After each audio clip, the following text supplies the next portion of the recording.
Dear students, this is another example of mean deviation. In this question also you have to find mean deviation from mean. But this example is of group data as frequencies are given here. Items would yes is 5, 15, 25, 35, 45. Mane ekita hoise x. Hol aru frequency khini dia ase. The formula for group data is MD equal to অকল MD বুলি লিখলে নহব মিন deviation from মিন বুলি লিখি লবা কাৰণ তাত আমি এই জায়গাত মিন বহামটো এতিয়া মই অৰিজিনাল ফৰ্মত লিখিছো কাৰণে এমডি লিখিছো mean deviation equal to 1 by n summation of fi modulus of xi minus a এটো আছিল আমাৰ মিন ডেভিয়েশনৰ ফৰ্মুলাটো in case of group data এতে ইয়াত তোমালোকৰ এই a2 ঠাইত কি আহিব মিন আহিব তাৰ মানে 1 by n summation of fi modulus of xi minus x bar. So তাৰ কাৰণে তোমালোকে ইয়াতটো টেবুল এখন বনাব লাগিব যেহেতু এটো গ্ৰুপ ডাটাৰ distribution খিনি গ্ৰুপ ডাটা দিয়া আছে since frequencies are given here the formula for mean was summation of xf divided by capital N. তোমালোকে টেবুল এখনটো বনাবই লাগিব টেবুলখনত কি কি আহিব প্ৰথমতে x আহিব তাৰমানে আইটেমছ খিনি next frequencies then x into f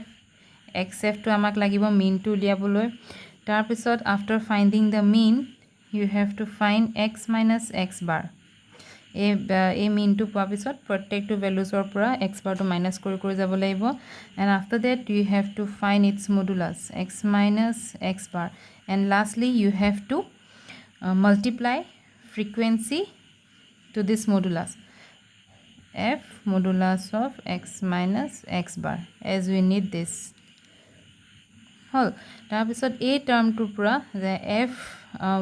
frequency into modulus of x minus x bar ya total to loba we need this total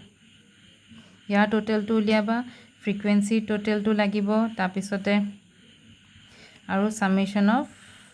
xf এই তিনটা টোটাল লাগিব সামেশন অফ xf টো লাগিব মিন টো উলিয়াওতে ক্যাপিটাল n টো লাগিব মিন টো উলিয়াওতে আৰু তাৰ পিছত এই ইয়াৰ টোটাল টো লাগিব আলটিমেটলি আমাৰ এই ফৰ্মুলাটোত বহাবলে এটো ফৰ্মুলাত বহাই দিয়া লগে লগে তোমালকে মিন ডেভিয়েশন ফ্ৰম মিন টো পাই যাবা সো ক্যালকুলেশন খিনি নিজে কৰি লবা then next there is another example of mean deviation from mean this is for continuous distribution group data in case of continuous distribution here also our formula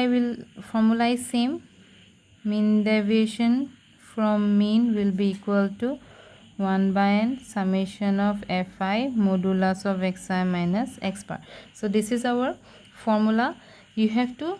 find the values of x from these class intervals at first you will write in the table class then frequencies will come then after that x means the midpoint of this class intervals after that x into f from this xf at first you have to find the mean then after that x minus x bar then modulus of x minus x bar then frequency into modulus of x minus x bar find the total of frequency total frequency total xf and total f into x minus x bar and after that substitute the values in this formula you will get the required mean deviation from mean so example 5 and 6 you have to solve it yourself and one more thing keep in your mind this is a very important note the mean deviation is always least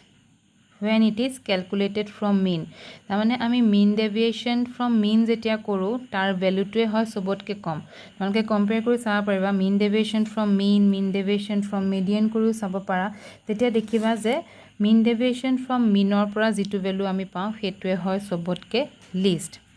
this point is very important mean deviation is least when it is measured from mean deviation from mean deviation from median mean deviation from mode এই তিনিটা কৰি তোমালকে চাব পাৰিবা একটা এক্সাম্পলতে কৰি ply চাবা দেখিবা যে mean deviation from mean ৰ ভ্যালুটোৱে সবতকে কম হয় Okay, this is a very important note. Point number 1. There is another point, that mean deviation about mean. Mean deviation about mean is independent of origin but not of scale. তাৰ মানে অৰিজিনটো change হ'লে মিন ডেভিয়েশ্যন from mein change নহয়, কিন্তু স্কেলটো যদি change হয় তেতিয়া তাত effect পৰে। Origin, change of origin and change of scale, এই দুটা টাৰ্ম মই আগতেও তোমালোকক লাষ্ট চেপ্টাৰটোত কৈ থৈছোঁ কি হয়, তো আকৌ মই ৰিপিট নকৰোঁ সেইটো কি হয়। খালি তোমালোকে মনত ৰাখিবা যে মিন ডেভিয়েশ্যন about mean is independent of